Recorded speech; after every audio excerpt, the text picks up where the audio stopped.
টাইমে big breaking মুহূৰ্তত green বাছৰ অটপালিক লৈ কঠোৰ হৈ পৰিছে ৰাজ্যৰ মুখ্যমন্ত্ৰী ডক্টৰ হিমন্ত বিশ্ব শৰ্মা। এতিয়াৰ পৰাই গ্ৰীণ বাছৰ অটপালি নচলিব। গ্ৰীণ বাছৰ অটপালি কৰিলে শীঘ্ৰে আৰক্ষীক খবৰ দিয়ক। ৰাজ্যৰ চুকে কোণে চিচিটিভি আছে আৰু চিচিটিভি নিৰীক্ষণ কৰি গ্ৰীণ বাছৰ বিৰুদ্ধে কঠোৰ ব্যৱস্থা গ্ৰহণ কৰা হ'ব নিৰ্দেশ প্ৰদান কৰিছে ৰাজ্যৰ মুখ্যমন্ত্ৰী ডক্টৰ হিমন্ত বিশ্ব শৰ্মাই। লৈছো প্ৰাইজ ষ্টৰী ফাৰ্ষ্ট অন টাইমে বিগ ব্ৰেকিং মুহূৰ্তত গ্ৰীণ বাছৰ অটপালিক লৈ কঠোৰ হৈ পৰিছে ৰাজ্যৰ মুখ্যমন্ত্ৰী। ৰাজ্যৰ চুকে কোণে আছে চিচিটিভি কেমেৰা। দুৰ্ঘটনা সংঘটিত কৰিলে আৰক্ষীক মুহূৰ্ততে একশ্যন লোৱাৰ নিৰ্দেশ প্ৰদান কৰিছে ৰাজ্যৰ মুখ্যমন্ত্ৰী হিমন্ত বিশ্ব শৰ্মাই। এতিয়াৰ পৰা গ্ৰীণ বাছৰ অটপালি ৰাজ্যত নচলিব। দুৰ্ঘটনা যদি সংঘটিত কৰে তেনেহ'লে ব্যৱস্থা গ্ৰহণ কৰা হ'ব। মহানগৰীত চেইন চুৰি নকল নোট আজি ঘটনা ঘটিব নোৱাৰিব। কঠোৰ হৈ পৰিছে ৰাজ্যৰ মুখ্যমন্ত্ৰীগৰাকীয়ে। সকলো নিৰীক্ষণ কৰি আছে আৰক্ষীয়ে। গ্ৰীণ বাছৰ অটপালি ৰোধ কৰা হ'ব। কঠোৰ ৰাজ্যৰ মুখ্যমন্ত্ৰী হিমন্ত বিশ্ব শৰ্মা। আৰক্ষীক কঠোৰ নিৰ্দেশ প্ৰদান কৰিছে। ৰাজ্যৰ চুকে কোণে আছে চিচিটিভি কেমেৰা। চিচিটিভি কেমেৰাত সকলোবিলাক ওলাই পৰিব। অভিযোগ দিয়াৰ পাছতে গ্ৰীণ বাছৰ বিৰুদ্ধে ব্যৱস্থা গ্ৰহণ কৰা হ'ব। গ্ৰীণ বাছে যদি উদ্ভণ্ডালি কৰে তেনেহ'লে তাৎক্ষণিকভাৱে ব্যৱস্থা গ্ৰহণৰ নিৰ্দেশ প্ৰদান কৰিছে আৰক্ষীলৈ ৰাজ্যৰ মুখ্যমন্ত্ৰীগৰাকীয়ে। গ্ৰীণ বাছৰ অটপালিৰ বাবে ৰাজ্যৰ ভালে সংখ্যক ভয়ংকৰ দুৰ্ঘটনা সংঘটিত হ'বলৈ লৈছে আৰু গ্ৰীণ বাছৰ অটপালিক লৈ শেহতীয়াকৈ মুখ্যমন্ত্ৰী হিমন্ত বিশ্ব শৰ্মা কঠোৰ হৈ পৰা দেখিবলৈ পোৱা গৈছে। দুৰ্ঘটনা সংঘটিত কৰিলে আৰক্ষীক মুহূৰ্তৰ ভিতৰতে একশ্যন লোৱাৰ নিৰ্দেশ প্ৰদান কৰা হৈছে। গ্ৰীণ বাছৰ অটপালিক লৈ কঠোৰ ৰাজ্যৰ মুখ্যমন্ত্ৰী। দুৰ্ঘটনা সংঘটিত কৰিলে আৰক্ষীক মুহূৰ্ততে একশ্যন লোৱাৰ নিৰ্দেশ প্ৰদান কৰিছে মুখ্যমন্ত্ৰীগৰাকীয়ে। মহানগৰীত চেইন চুৰি নকল নোট আদিৰ ঘটনা ঘটিব নোৱাৰিব। গ্ৰীণ বাছসমূহক নিৰীক্ষণ কৰি আছে আৰক্ষীয়ে। ৰাজ্যৰ চুকে কোণে চিচিটিভি কেমেৰা আছে আৰু গ্ৰীণ বাছে যদি উদ্ভণ্ডালি কৰে তেনেহ'লে তাৎক্ষণিকভাৱে ব্যৱস্থা গ্ৰহণৰ নিৰ্দেশ প্ৰদান কৰিছে মুখ্যমন্ত্ৰীগৰাকীয়ে। অটপালি কৰিলে ব্যৱস্থা গ্ৰহণ কৰা হ'ব। গ্ৰীণ বাছসমূহক লৈ কঠোৰ স্থিতি গ্ৰহণ কৰিছে মুখ্যমন্ত্ৰীয়ে। গ্ৰীণ বাছৰ চলাচলত কোনো ধৰণৰ অনিয়ম উদ্ভণ্ডালি বা আইন ভংগ কৰা সহ্য কৰা নহ'ব। স্পষ্ট কৰি দিয়া হৈছে বাছসমূহৰ যাত্ৰা নিৰাপদ আৰু শৃংখলিত কৰি ৰখাৰ বাবে তাৎক্ষণিক ব্যৱস্থা গ্ৰহণৰ নিৰ্দেশ প্ৰদান কৰা হৈছে আৰক্ষীলৈ। মুখ্যমন্ত্ৰীয়ে স্পষ্টভাৱে উল্লেখ কৰিছে গ্ৰীণ বাছৰ জৰিয়তে কোনো ধৰণৰ দুৰ্ঘটনা যদি সংঘটিত হয়, অসামাজিক কাৰ্যকলাপ যদি দেখিবলৈ পোৱা যায় তেন্তে আৰক্ষীয়ে মুহূৰ্তৰ ভিতৰতে ব্যৱস্থা ল'ব লাগিব। মহানগৰীত চেইন চুৰি নকল নোটৰ প্ৰচলন বা অন্য কোনো অপৰাধমূলক ঘটনা যাতে সংঘটিত নহয় তাৰ বাবে বিশেষ নিৰীক্ষণ ব্যৱস্থা গঢ়ি তোলা হৈছে। গ্ৰীণ বাছসমূহৰ চলাচল আৰক্ষীয়ে নিয়মিতভাৱে নিৰীক্ষণ কৰি আছে। ৰাজ্যজুৰি স্থাপন কৰা চিচিটিভি কেমেৰাৰ সহায়ত সন্দেহজনক গতিবিধিৰ ওপৰত নজৰ ৰখা হৈছে। আৰু যিকোনো অপৰাধমূলক কাৰ্যকলাপ যদি ধৰা পৰে তেনেহ'লে তৎক্ষণাত আইনগত ব্যৱস্থা গ্ৰহণ কৰা হ'ব বুলি স্পষ্ট কৰা হৈছে। চৰকাৰৰ ফালৰ পৰা জানিবলৈ দিয়া হৈছে জনসাধাৰণৰ নিৰাপত্তা সুনিশ্চিত কৰা এই পদক্ষেপৰ মূল উদ্দেশ্য। গ্ৰীণ বাছৰ সেৱা যাতে জনমুখী আৰু নিৰাপদ হৈ থাকে তাৰ বাবে সকলো স্তৰত কঠোৰ নজৰদাৰী অব্যাহত থাকিব। গ্ৰীণ বাছৰ অটপালিক লৈ কঠোৰ হৈ পৰিছে মুখ্যমন্ত্ৰী। গ্ৰীণ বাছৰ অটপালিৰ বাবে ৰাজ্যত ভয়ংকৰ ঘটনা সংঘটিত হ'বলৈ লৈছে। ভয়ংকৰ দুৰ্ঘটনা সংঘটিত হৈছে গুৱাহাটী মহানগৰীতো আৰু এইবাৰ গ্ৰীণ বাছৰ অটপালিক লৈ মুখ্যমন্ত্ৰী কঠোৰ হৈ পৰা দেখিবলৈ পোৱা গৈছে।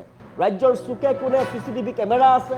চিচিটিভি কেমেৰাত সকলোবিলাক নিয়ন্ত্ৰণ হৈ আছে, নিৰীক্ষণ কৰি আছে চিচিটিভি কেমেৰাই। দুৰ্ঘটনা যদি সংঘটিত কৰে তেনেহ'লে আৰক্ষীয়ে কঠোৰ একশ্যন ল'ব লাগিব।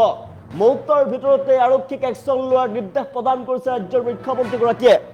ৰাজ্যৰ চুকে কোণে চিচিটিভি কেমেৰা সংযোজিত হৈ আছে আৰু সকলোবিলাক চিচিটিভি কেমেৰাত ওলাই পৰিব। গ্ৰীণ বাছে যদি উদ্ভণ্ডালি কৰে তেনেহ'লে তাৎক্ষণিকভাৱে ব্যৱস্থা গ্ৰহণ কৰাৰ নিৰ্দেশ প্ৰদান কৰিছে মুখ্যমন্ত্ৰীগৰাকীয়ে। গ্ৰীণ বাছৰ অটপালিৰ বিৰুদ্ধে কঠোৰ ৰাজ্যৰ মুখ্যমন্ত্ৰী ডক্টৰ হিমন্ত বিশ্ব শৰ্মা। এতিয়াৰ পৰা গ্ৰীণ বাছে অটপালি কৰিলে কঠোৰ ব্যৱস্থা গ্ৰহণ কৰা হ'ব আৰু ব্যৱস্থা গ্ৰহণৰ নিৰ্দেশ প্ৰদান কৰিছে আৰক্ষীলৈ। আৰক্ষীয়ে তাৎক্ষণিকভাৱে ব্যৱস্থা গ্ৰহণ কৰিব লাগিব। মহানগৰীৰ চেইন চুৰি নকল নোট আজি ঘটনা ঘটিব নোৱাৰিব। ৰাজ্যৰ চুকে কোণে আছে চিচিটিভি কেমেৰা। ৰাজ্যৰ চুকে কোণে চিচিটিভি কেমেৰা সংযোজিত হৈ আছে আৰু দুৰ্ঘটনা সংঘটিত কৰিলে আৰক্ষীক মুহূৰ্তৰ ভিতৰতে একশ্যন লোৱাৰ নিৰ্দেশ প্ৰদান কৰা হৈছে। গ্ৰীণ বাছৰ উদ্ভণ্ডালিৰ বিৰুদ্ধে কঠোৰ হৈ পৰিছে ৰাজ্যৰ মুখ্যমন্ত্ৰী হিমন্ত বিশ্ব শৰ্মা আৰু মুখ্যমন্ত্ৰীয়ে কঠোৰ নিৰ্দেশ প্ৰদান কৰিছে আৰক্ষীলৈ। গ্ৰীণ বাছৰ অটপালি ৰোধ কৰাৰ বাবে কঠোৰ হৈ পৰিছে ৰাজ্যৰ মুখ্যমন্ত্ৰীগৰাকীয়ে। গ্ৰীণ বাছে যদি অটপালি কৰে তেনেহ'লে ৰাজ্যৰ চুকে কোণে চিচিটিভি কেমেৰা আছে। দুৰ্ঘটনা সংঘটিত কৰিলে আৰক্ষীক মুহূৰ্ততে একশ্যন লোৱাৰ নিৰ্দেশ প্ৰদান কৰা হৈছে। দুৰ্ঘটনা সংঘটিত কৰিলেই সাৰি যাব নোৱাৰিব গ্ৰীণ বাছ। গ্ৰীণ বাছৰ বিৰুদ্ধে কঠোৰ স্থিতি গ্ৰহণ কৰিছে ৰাজ্যৰ মুখ্যমন্ত্ৰী হিমন্ত বিশ্ব শৰ্মাই। গ্ৰীণ বাছৰ চলাচলত কোনো ধৰণৰ অনিয়ম উদ্ভণ্ডালি বা আইন ভংগ কৰা কেতিয়াও সহ্য কৰা নহ'ব।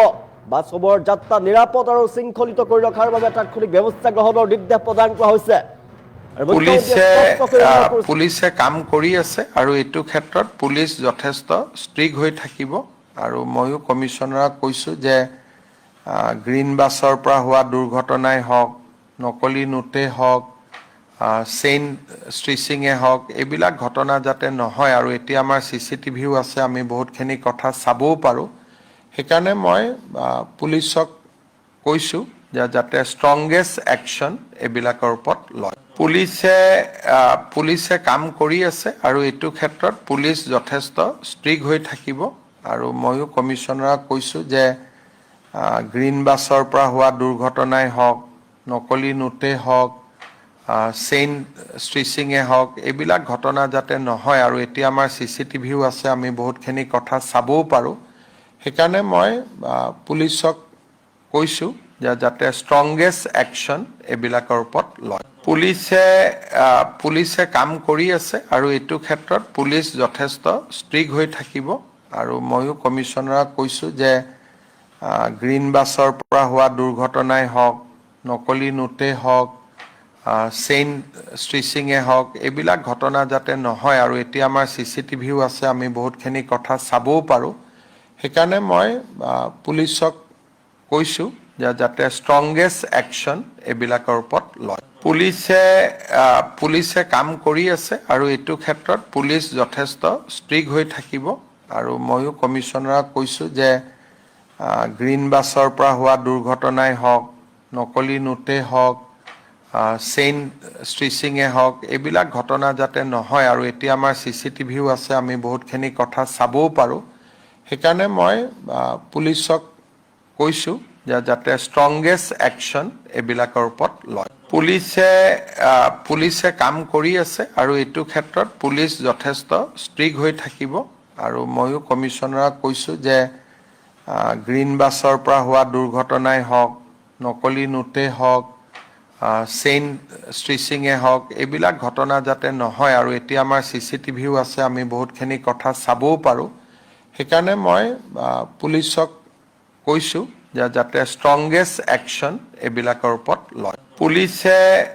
পুলিচে কাম কৰি আছে আৰু এইটো ক্ষেত্ৰত পুলিচ যথেষ্ট ষ্ট্ৰিক হৈ থাকিব আৰু ময়ো কমিশনাৰক কৈছো যে গ্ৰীণ বাছৰ পৰা হোৱা দুৰ্ঘটনাই হওক, নকলি নোটে হওক, চেইন ষ্ট্ৰিচিঙে হওক, এইবিলাক ঘটনা যাতে নহয় আৰু এতিয়া আমাৰ CCTVও আছে, আমি বহুতখিনি কথা চাবও পাৰোঁ। সেইকাৰণে মই পুলিচক কৈছো যে যাতে ষ্ট্ৰংগেষ্ট একশ্যন এইবিলাকৰ ওপৰত লয়। পুলিচে কাম কৰি আছে আৰু এইটো ক্ষেত্ৰত পুলিচ যথেষ্ট ষ্ট্ৰিক হৈ থাকিব আৰু ময়ো কমিশনাৰক কৈছো যে গ্ৰীণ বাছৰ পৰা হোৱা দুৰ্ঘটনাই হওক, নকলি নোটে হওক, চেইন ষ্ট্ৰিচিঙে হওক, এইবিলাক ঘটনা যাতে নহয় আৰু এতিয়া আমাৰ CCTVও আছে, আমি বহুতখিনি কথা চাবও পাৰোঁ। সেইকাৰণে মই পুলিচক কৈছো যে যাতে ষ্ট্ৰংগেষ্ট একশ্যন এইবিলাকৰ ওপৰত লয়। পুলিচে কাম কৰি আছে আৰু এইটো ক্ষেত্ৰত পুলিচ যথেষ্ট ষ্ট্ৰিক হৈ থাকিব আৰু ময়ো কমিশনাৰক কৈছো যে গ্ৰীণ বাছৰ পৰা হোৱা দুৰ্ঘটনাই হওক, নকলি নোটে হওক, চেইন ষ্ট্ৰিচিঙে হওক, এইবিলাক ঘটনা যাতে নহয় আৰু এতিয়া আমাৰ CCTVও আছে, আমি বহুতখিনি কথা চাবও পাৰোঁ। সেইকাৰণে মই পুলিচক কৈছো যে যাতে ষ্ট্ৰংগেষ্ট একশ্যন এইবিলাকৰ ওপৰত লয়। পুলিচে